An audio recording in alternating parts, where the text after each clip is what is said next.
Hello दोस्तों, स्वागत है आपका हमारे यूट्यूब चैनल में। आज हम लोग टीआरई 3 में डिजिटल इलेक्ट्रॉनिक्स का क्वेश्चन सॉल्व करेंगे। इससे पहले भी अलग अलग वीडियो आपको मैं दे चुका हूं, जिसमें कि पहले डेटा स्ट्रक्चर हमने सारे जितने भी पेपर हुए थे उसका कंप्लीट किया है। उसके बाद जो डिजिटल इलेक्ट्रॉनिक्स है इसका टीआरई 1 और 2 का मैंने वीडियो दे दिया था। टीआरई 3 का ये वीडियो होने वाला है। तो ये जो आपका क्वेश्चन दिख रहा है ये टीआरई 3 का है ना।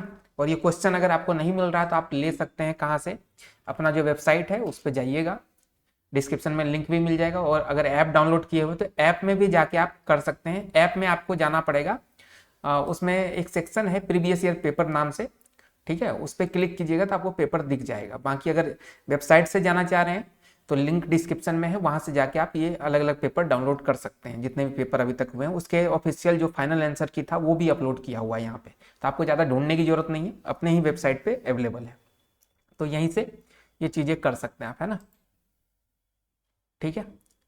और बाकी जो कूपन कोड ये सब के लिए परेशान थे कि कूपन कोड बंद हो गया, हाँ थोड़ा सा वो हो गया था, टाइम मैंने सेट कर दिया था तो वो गलत, इस कारण से। बाकी अब कूपन कोड एक्टिव है, 399 में प्लान ले सकते हैं टीआरई 4 लगा के, ठीक है ना। चलिए अब आगे बढ़ते हैं और क्वेश्चन सॉल्व करते हैं। इसका देखिए दोनों लैंग्वेज में क्वेश्चन अवेलेबल है, हिंदी और इंग्लिश दोनों। आपको जिसमें भी सुविधा हो वो क्वेश्चन खोल लीजिएगा वीडियो देखते टाइम।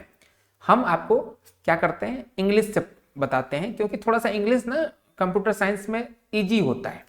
हिंदी में कुछ ऐसे ऐसे वर्ड होते हैं जो बड़ा ही कंफ्यूज करते हैं, तो समझने के लिए आप हिंदी देखिए, लेकिन हम तो सजेस्ट करेंगे कि इंग्लिश में अगर आप क्वेश्चन सॉल्व करते हैं, पढ़ते हैं तो ज़्यादा बेटर है। ठीक है, हिंदी थोड़ा सा आपको फ्यूचर में दिक्कत दे सकता है, क्योंकि हिंदी में आप कंप्यूटर साइंस नहीं पढ़ा पाइएगा, ना पढ़ पाइएगा। तो चलिए, वैसे अपना जो बैच है वो बाइलैंग्वेज है, मतलब कि बोलते तो हिंदी में ही सब कुछ समझाते, नोट्स आपको दोनों लैंग्वेज में मिलता है, ठीक है। और आपको दिखाए भी थे पिछले वीडियो में कि नोट्स कैसा हम प्रोवाइड कर रहे हैं। तो चलिए अब शुरुआत करते हैं। पहला क्वेश्चन है 71 नंबर का, टीआरई 3 11-12 का ये क्वेश्चन है। इसमें कहा कि digital circuit can be made by repeated use of, कि कौन से, मान लीजिए डिजिटल सर्किट, कोई भी डिजिटल सर्किट हम बना सकते हैं किस चीज के रिपीटेड यूज से, मतलब किसी चीज को बार बार यूज करके, वो कौन सा ऐसा चीज है जिसको बार बार यूज करके हम कोई भी डिजिटल सर्किट बना सकते हैं, ठीक है। तो ये चीज आपको पहले से पता होना चाहिए अगर आप कंप्यूटर साइंस पढ़ रहे हैं, डिजिटल इलेक्ट्रॉनिक्स पढ़ रहे हैं। तो इसमें दो गेट ऐसे होते हैं जिसको यूनिवर्सल गेट नाम दिया गया है। क्या दिया गया है? Universal gate. ये गेट ऐसा है कि भैया इसमें इतनी एबिलिटी है कि वो सिंगल ही, मतलब दो गेट ऐसे हैं, लेकिन उस में से दो में से अगर किसी एक को भी अगर आप बार बार यूज करते हैं ना, तो आप कोई भी डिजिटल सर्किट बना सकते हैं। अब वो यूनिवर्सल गेट कौन कौन से हैं? एक तो आपका नैंड गेट है, ठीक है, नैंड यानी कि एंड का उल्टा, और नॉर यानी कि और का उल्टा। ये दो गेट ऐसे हैं जिसको नाम ही दिया गया यूनिवर्सल, ठीक है। और ये ऐसा है कि एक सिंगल, मान लीजिए नैंड को ही पकड़ लिए, इसको बार बार, दो बार, चार बार अलग अलग कॉम्बिनेशन से अगर सेट कर दीजिएगा तो कोई से कोई गेट बन जाएगा आपको। ये नोट्स में हम चार्ट भी पिछले वीडियो में आपको दिखाए भी थे, प्रॉपर चार्ट दिए हुए। तो अब देखिए यहाँ पे आंसर क्या होना चाहिए, नैंड और नॉर हमको दिखना चाहिए। नैंड आपको दिख गया, टिक मार दिए ए में, नॉर भी दिख गया। अब कंफ्यूज हो गए आपकी भाई ए बी दोनों सही है तो क्या करेंगे, तब आपको जाना पड़ेगा डी में। अब ऐसे नहीं कि ए बी सही है तो दो गोला मार दीजिए, फंस जाइएगा।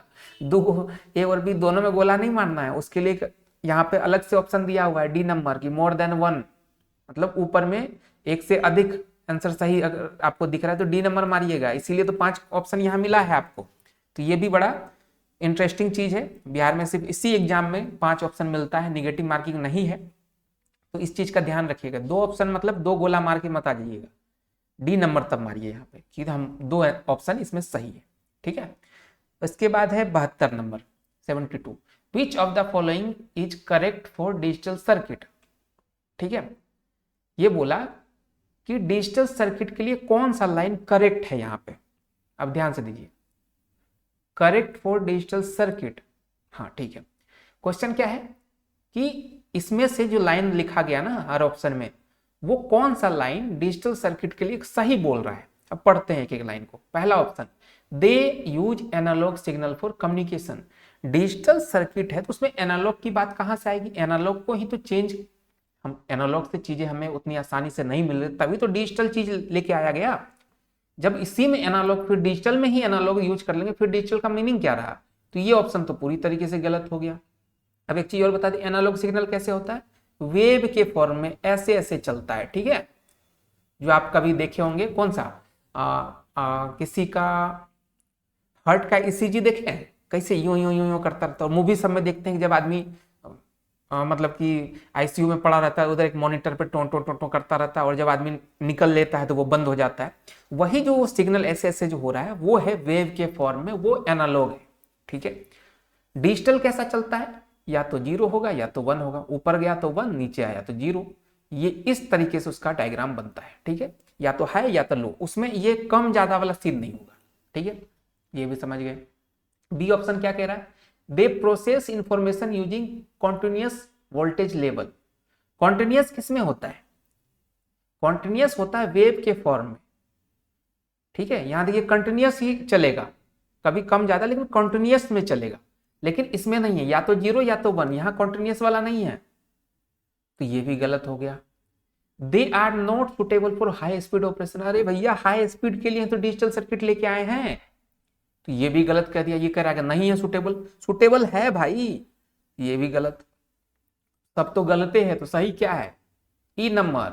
ई कह रहा है कि कोई भी ऑप्शन जो है ना वो आपके डिजिटल सर्किट के लिए सही लाइन नहीं है। तो यही तो बात हम देख रहे हैं कि यहाँ से तीनों ऑप्शन गलत हो गया। चौथा तो मोर देन 1 वाला, तो ये तो गलत ही होगा क्योंकि ये सब गलत है। तो हमारा ई ऑप्शन यहाँ से सही हो जाएगा, ठीक है। अब चलते हैं 73 पे। ये ऑफिशियल आंसर की से मिलाया हुआ है, ठीक है। ऑफिशियल आंसर की के अकॉर्डिंग हम चीजें आपको बता रहे हैं, तो परेशान बिल्कुल नहीं होना है। चलिए, which of the following is an example of digital electronic. अरे दादा, ये का है डिजिटल इलेक्ट्रॉनिक्स का कौन कौन सा एग्जाम्पल, कंप्यूटर का डिजिटल इलेक्ट्रॉनिक्स का एग्जाम्पल है। आप कहिएगा हाँ भाई कंप्यूटर तो digital electronic digital circuit use होता है, एग्जाम्पल है। मोबाइल फोन, आप कहिएगा बिल्कुल मोबाइल फोन है भाई, इसमें भी सर्किट है, सारा कुछ है। डिजिटल कैमरा, आप कहिएगा नाम है डिजिटल है तो होबे ना करेगा, तो ये भी हो गया। अब क्या हुआ, गौर से देखिए, सब सही, सब सही हो गया, तो मोर देन 1, डी नंबर। अब 74 नंबर चलें, चलिए 74 क्या एक बार मिटा लें का, मिटा देते हैं, थोड़ा सा ज्यादा सही रहेगा। 74 क्या कहता है, an or gate has 4 input, the number of word in truth table will be. अब देखिए यहाँ पे कल जो हम पढ़ाए थे, मतलब कल क्या पिछले क्लास में, वहां पे नंबर ऑफ फंक्शन की बात हुई थी, नंबर ऑफ फंक्शन। वहां क्या बोले थे आपको, 2 का पावर 2 उसका पावर n, यानी जितने आपके पास इनपुट नहीं, जितने गेट रहेंगे यानी वेरिएबल रहेंगे, उतने यहाँ पे n की वैल्यू डाल दीजिएगा, तो ये आपका नंबर ऑफ फंक्शन आ जाएगा। लेकिन यहाँ क्या बोला, एक ही और गेट है, मतलब एक ही आपका है, ये जो n का वैल्यू है ये एक है, लेकिन उसमें इनपुट कितने हैं, इनपुट है 4। इस वाले के लिए तो आपका n एक ही मिल गया, लेकिन यहाँ पे इनपुट 4 दिया हुआ है, एक ही गेट में 4 इनपुट है। अब कह रहा है कि number of word in truth table, truth table जब हम बनाएंगे तो कितने आपको कॉम्बिनेशन देखने को मिलेगा, तो इसका फॉर्मूला होता है 2 का पावर n, और n क्या होता है, नंबर ऑफ इनपुट। क्या हो गया, नंबर ऑफ इनपुट। तो 4 इनपुट है, तो कितना आंसर होना चाहिए इसका, 2 का पावर 4 अगर डालें, 2 गुना 2 गुना 2 गुना 2, 2 दूनी 4, 4 दूनी 8, 8 दूनी 16, मार के निकलिए सी नंबर, ठीक है। इसके बाद है 75 नंबर। और जिनको मान लीजिए ये सब चीज में अभी बहुत दिक्कत है, तो वो बैच लेके पढ़ना स्टार्ट कर दीजिए, क्योंकि वैकेंसी बहुत भारी भरकम नहीं आने वाला है, छोटा मोटा वैकेंसी आएगा, ठीक है। तो जो जबरदस्त तैयारी करके बैठा रहेगा उसी का यहाँ पे क्लियर होगा चीज, ठीक है। जो सोचिएगा कि हम लास्ट टाइम में पढ़ के पास हो जाएंगे, तो फिर तो भूल जाइए, क्योंकि सीट कम रहेगा, कट ऑफ हाई जाएगा, 100% ये बात है। क्योंकि अभी भी रोना धोना किस चीज का चल रहा है, 27,000 वैकेंसी टोटल। अभी 27,000 में 1 से 5 भी है, 6 से 8 भी है, 9 से 10 भी है और 11 से 12 भी है। और उस 11 से 12 में एक सेक्शन कंप्यूटर साइंस। अब सोचिए कितने पार्ट में चीजें टूटेगी, 1,000 वैकेंसी भी नहीं आएगा। क्योंकि अगर टीआरई 2 और 3 आप देखिए, वहां कम से कम 50,000 60,000 वैकेंसी तो था, उसमें भी 1,000 पोस्ट नहीं आया था कंप्यूटर साइंस का। यहाँ तो 27,000 ही है। क्या हाल होने वाला समझ लीजिए। तो जो लोग सच में रियल में टीचर बनना चाहते हैं, तो तैयारी करना चाहते हैं, तो अच्छे से तो पहले से पढ़ना स्टार्ट कर दीजिए। बैच लेना है बैच ले लीजिए, सेल्फ स्टडी करना है सेल्फ स्टडी कर लीजिए, जैसा भी करना है, लेकिन अभी से तैयारी कीजिए। When does a negative level triggered flip flop in digital electronics change its state? कहा कि कब एक negative level triggered flip flop जो है डिजिटल इलेक्ट्रॉनिक्स में अपना स्टेट चेंज करता है। ठीक है, तो इसको नोट डाउन कर लीजिएगा। क्या नोट डाउन करना है? 75 नंबर क्वेश्चन, कि जब एक negative level triggered flip flop digital electronics में अपना स्टेट चेंज करता है। कब करता है? जब क्लॉक निगेटिव होता है। कब होता है? निगेटिव होता है, तब ये चेंज करता है स्टेट। ठीक है, चलिए 76 नंबर पे चलते हैं। 76, 1 मिनट देख लें, रिकॉर्डिंग हो रहा है? बिल्कुल हो रहा है, चलिए ठीक है। बहुत भारी भरकम चीजें लेके नहीं चलनी है, आराम आराम से चीजें करनी है। What is the result of operation 1010 and 1100 in binary? अब ध्यान दीजिएगा, यहां बोला कि 2 नंबर है 1010, ये बाइनरी है 1010, और दूसरा नंबर है 1101। ठीक है, इसमें बोला एंड ऑपरेशन करो। एंड ऑपरेशन मतलब क्या होता है? एक तरीके से गुना होता है। गुना कैसे होगा? लास्ट वाला बिट इसके लास्ट वाले बिट से गुना होगा, ये वाला बिट इसके लास्ट मतलब सेकेंड लास्ट से गुना होगा। हर बिट अपने कोरस्पोंडेंस जो उसके बिट है उसी से मल्टीप्लाई होगा। यहां देखिए पहला बिट क्या था? 0 0, इसमें भी 0, यहां पर भी 0, तो 0 एंड 0 का अगर हम लोग एंड ऑपरेशन करते तो हमको 0 मिलता है। ठीक है, दूसरा क्या है? 1 का 1, 1 का 0, 1 का 1, दूसरा का 0, 1 और 0 का अगर एंड ऑपरेशन कीजिएगा तो 0 मिलेगा। ठीक है, फिर तीसरा 1 का 0, दूसरा का 1, 1 का 0, दूसरा का 1, फिर भी 0 मिलेगा, क्योंकि जब तक दोनों 1 नहीं होता एंड ऑपरेशन में आपको 1 नहीं मिलता है। फिर है 1 और 1, इसमें भी 1, इसमें भी 1, अब यहां पे आपको 1 मिल जाएगा। और हमने इस साइड से मतलब कि लास्ट बिट से स्टार्ट किया था, तो हम ऊपर से रिजल्ट नीचे की ओर लिखेंगे। कैसे लिखेंगे? तो 0 0 0 1। अब ये है आपका रिजल्ट। कहां दिख रहा है ये रिजल्ट? 76 का क्या है भाई?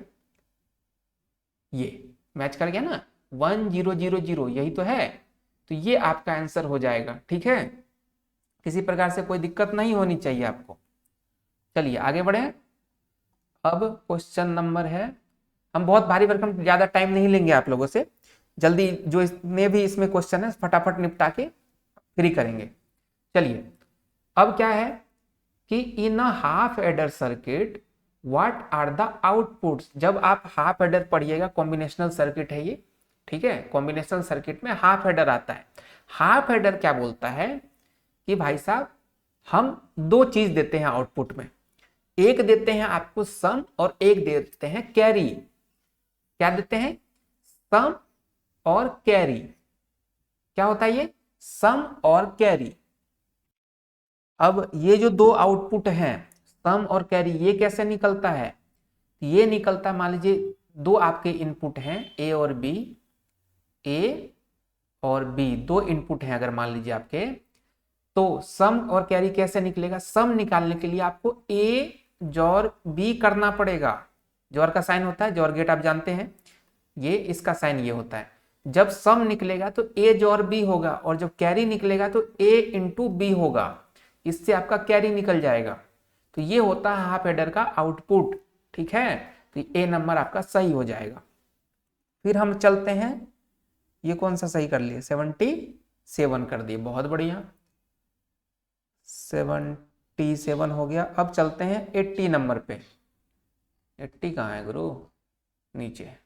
How many select line are required for an 8-to-1 multiplexer. Multiplexer में अब यहां क्या बोला, 8-to-1। 8-to-1 का मतलब जब इस तरीके से लिखा रहे तो 8 मतलब होता है इनपुट, यहां जो लिखा रहे मल्टीप्लेक्सर में वो है इनपुट, ठीक है। और जो इधर लिखा रहता है वो होता है आउटपुट। यहाँ पे इनपुट है आपका 8, आउटपुट है 1, इस तरीके से लिखा रहता है ये। अब यहां बोला कि 8 तो इनपुट आपको दिखाई दिया, बोला कि सेलेक्ट लाइन बताओ, तब आपको बताते हैं। सेलेक्ट लाइन का फॉर्मूला होता है ऐसे,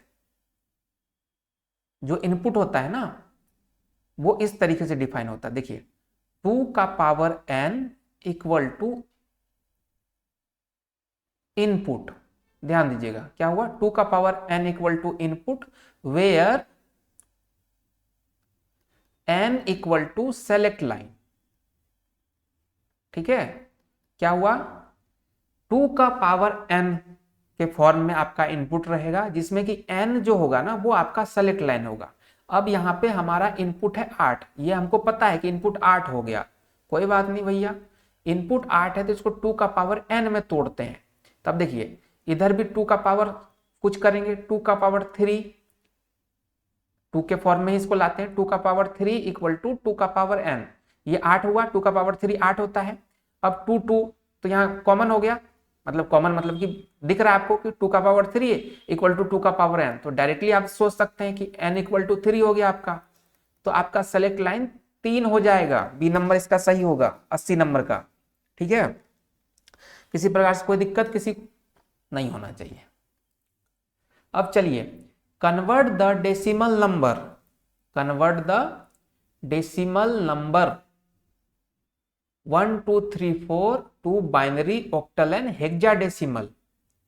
Which of the following option correctly represent this conversion, ठीक है। यहां बोला कि एक नंबर दिया गया 1 2 3 4, ठीक है ना, इसको हमको बाइनरी में भी कन्वर्ट करना, ऑक्टल में भी करना, हेक्साडेसिमल में करना और फिर चेक करना है। तो कैसे करेंगे, एक बार इसको रिफ्रेश कर लेते हैं, जिससे क्या होगा डेटा जो है वो फ्रेश हो जाएगा। चलिए नंबर है 1 1 2 3 4, ठीक है। इसको पेन ले लेते हैं हम, ये वाला। अब सबसे पहले हम क्या लगाते हैं, इसका बाइनरी। बाइनरी कैसे बनता है आपको पता है कि नहीं, हमको नहीं पता, लेकिन हम आपको बता देते हैं।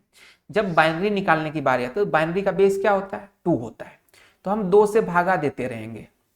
अब 2 से भागा कैसे होता है, और भागा देंगे, जितनी बार में लगेगा वो यहां लिखेंगे, जो शेष बचेगा वो यहां लिखेंगे।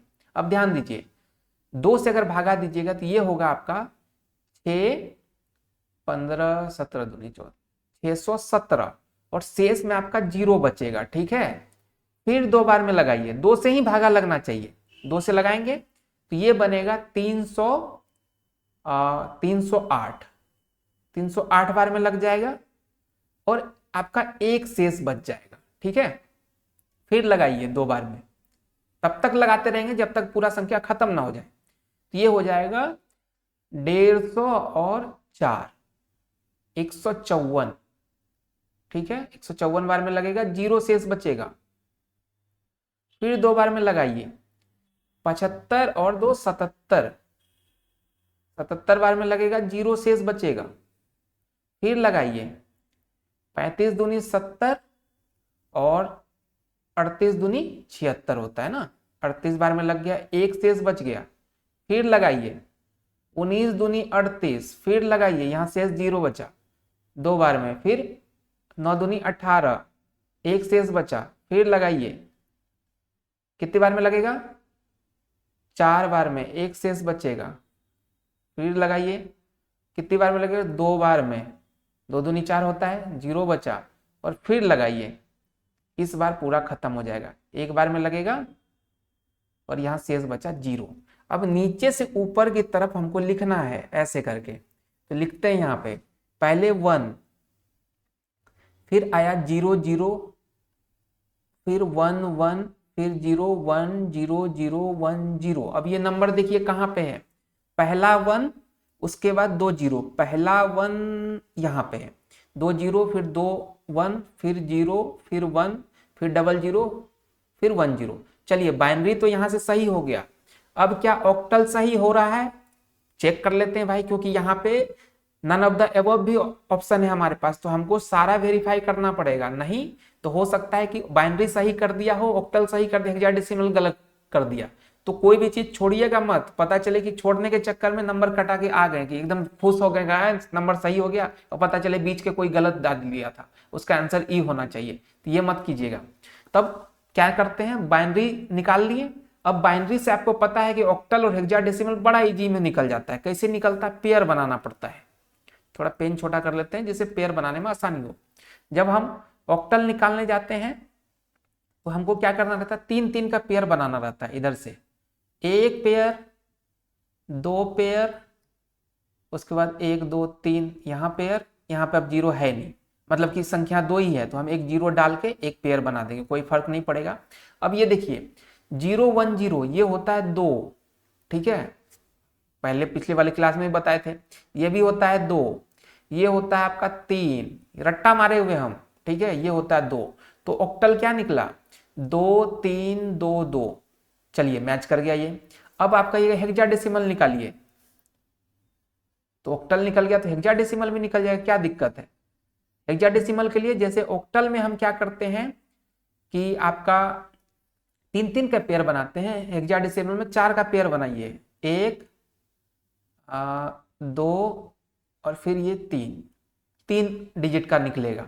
अब देखिए ये तो 2 ही रहेगा, सिंपल सी बात है, 2 का ही होता है। ये ध्यान से देखिए, इधर हो गया 8 4 12 1 13 निकला यहाँ से, लेकिन हेक्साडेसिमल में 13 को 13 नहीं लिखते हैं, 13 को लिखते हैं डी, 14 को लिखते हैं ई, सॉरी हाँ 14 को लिखते हैं ई और 15 को लिखते हैं एफ। तो यहाँ पे 13 को डी, क्योंकि 0 से 9 तक तो ठीक है। ए को लिखते हैं हम लोग 10, बी को लिखते हैं 11, सी 12, डी 13। और यहाँ देखिए आप कहिएगा आप कैसे सर बता दिए कि 13 ही है, देख लीजिए ना, देखिए 4 डिजिट जब होता है ना, तो पहला वाला संख्या पे अगर 1 रहे तो इसको 8 जोड़ लीजिए, लिखते जाइएगा, ठीक है, ये 8 हो जाता है। फिर इधर से दूसरा वाला ये जो पार्ट है, यहां पर भी 1 दिख जाए तो आपको 4 और जोड़ देना है, +4। इसके बाद इस संख्या पे कुछ नहीं है तो इसको इग्नोर करेंगे, यहां पर 1 है तो एक और जोड़ दीजिए, ठीक है। अगर यहां पर भी एक और 1 रहता तो हम क्या करते, तो ये हो गया 8 4 ये 2 होता, ठीक है, तो 2 और जोड़ाता, फिर 1 जोड़ते हैं। इस तरीके से चीजें होती हैं। अब जोड़ के देख लीजिए, अगर यहाँ पे 1 डालेंगे ना वो 15 का होता है, याद ही है हमको, वो 15 का होता है। अब जोड़ के देख लीजिए, यहाँ पे 2 और जोड़े, 8 4 12 1 13 2 15। इस तरीके से हम देख के ही नंबर को बता सकते हैं कि कौन सा नंबर क्या है। हमको चार्ट वार्ट याद नहीं है, हम बस ऐसे मतलब एक नजर से ही हम बता सकते हैं, प्रैक्टिस हो गया है ऐसा।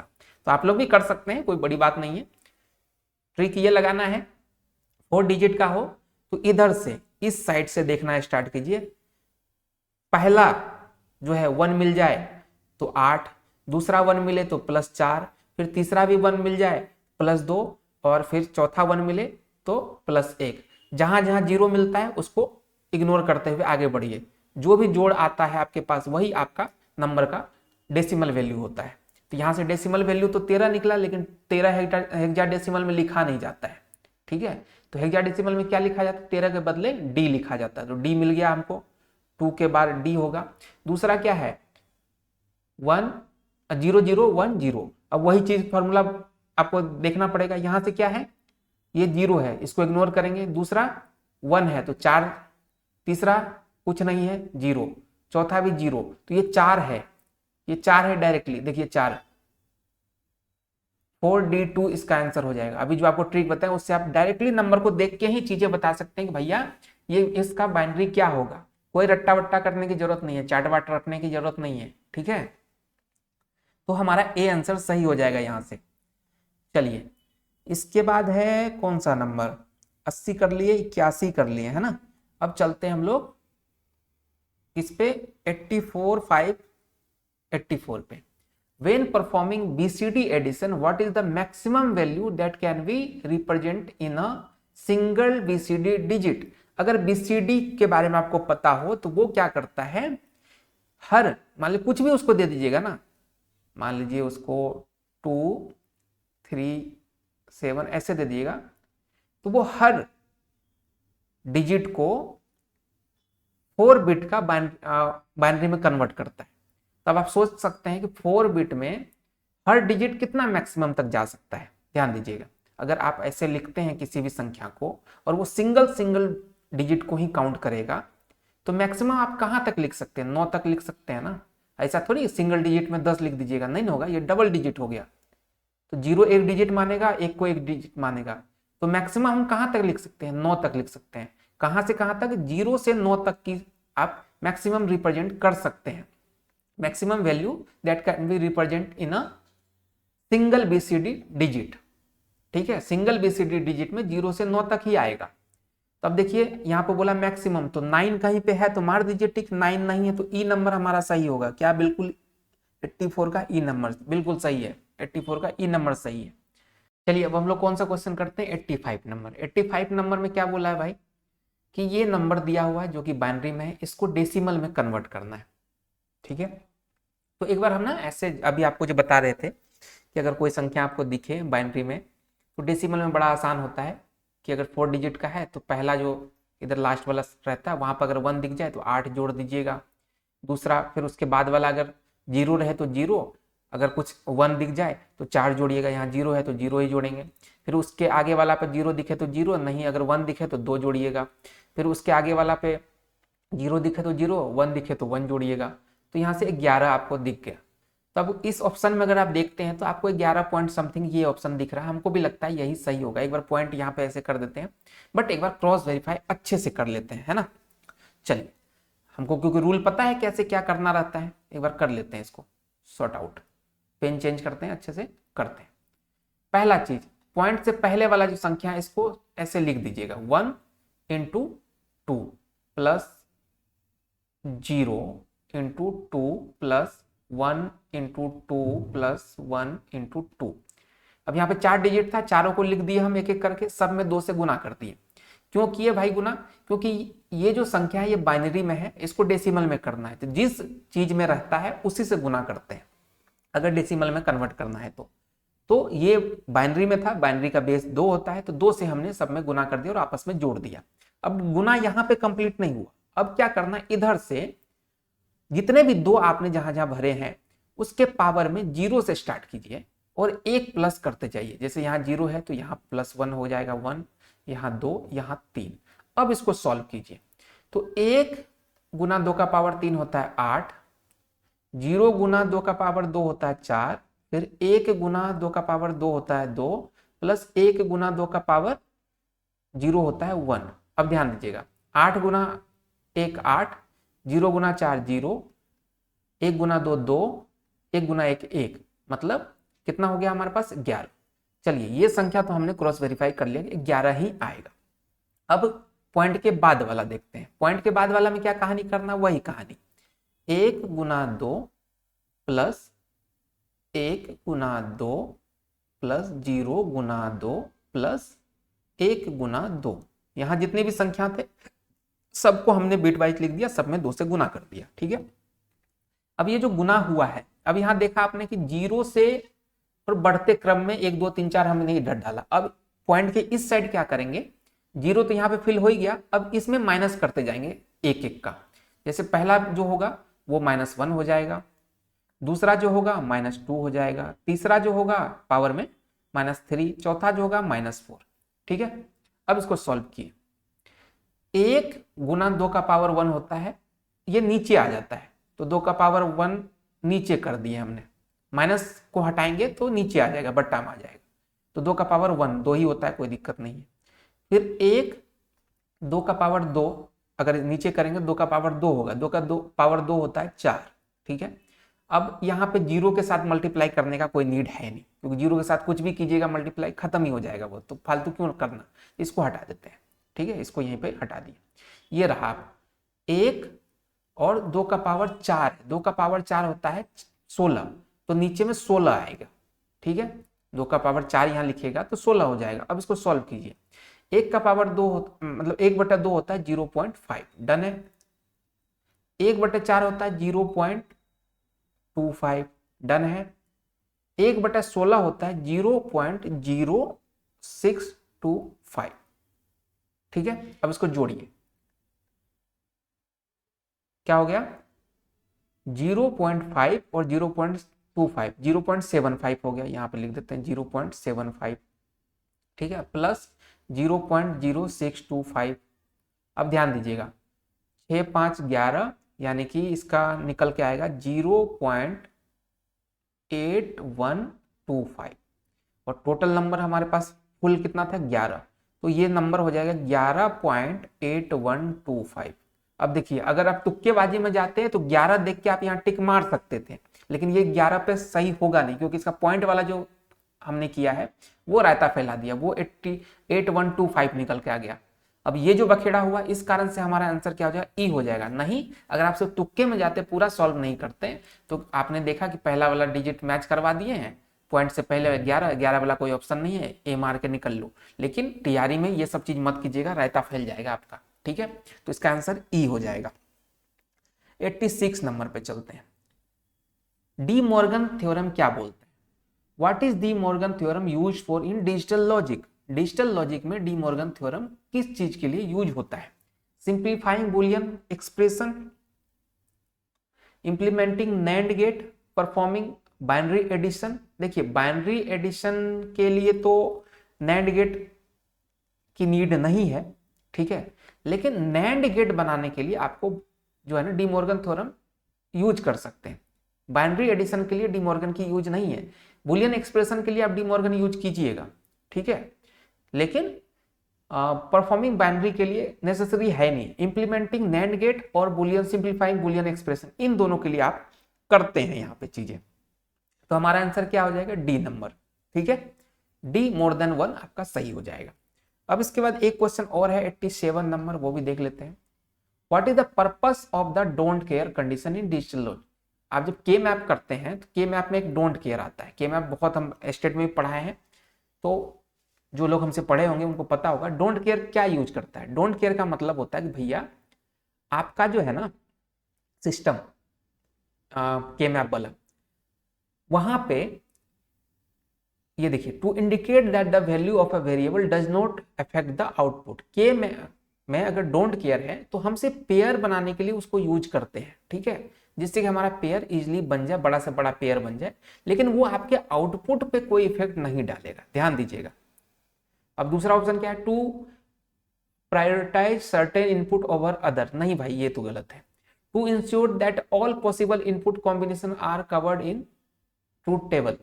ट्रूथ टेबल की बात कहाँ गई? हम तो के मैप में डोंट केयर यूज करते हैं। डोंट केयर का मतलब होता है कि भैया वैल्यू ऑफ वेरिएबल जो होता है वो इफेक्ट नहीं करेगा आउटपुट पे, जो डोंट केयर का आपका है। तो ये वाला आपका सही हो जाएगा, है ना, जिससे कि हम मोस्टली, अगर यहाँ पे एक ऑप्शन और रहता कि हम बड़ा से बड़ा पेयर बनाने के लिए यूज करते हैं बिना affecting the output, without affecting the output, वो भी एक आंसर यहाँ पे सही होता। तो आपका ए आंसर 87 का सही हो जाएगा, ठीक है ना। और ये सारे आंसर जो है ना ऑफिशियल आंसर की से मिलाए हुए हैं। तो जो लोग पढ़ रहे हैं हमसे, बहुत अच्छी बात है। जिन्होंने अभी तक नहीं बैच लिया है, बैच ले लीजिए। और जहां भी आपको अच्छा लगता है, सेल्फ स्टडी कर रहे हैं तो अच्छे से कीजिए, क्योंकि वैकेंसी इस बार बहुत घिचपिच आएगा और आपको फंसाएगा चीजों में। तो अभी से तैयारी पे लग जाइए, ठीक है। मिलते हैं अगले वीडियो में।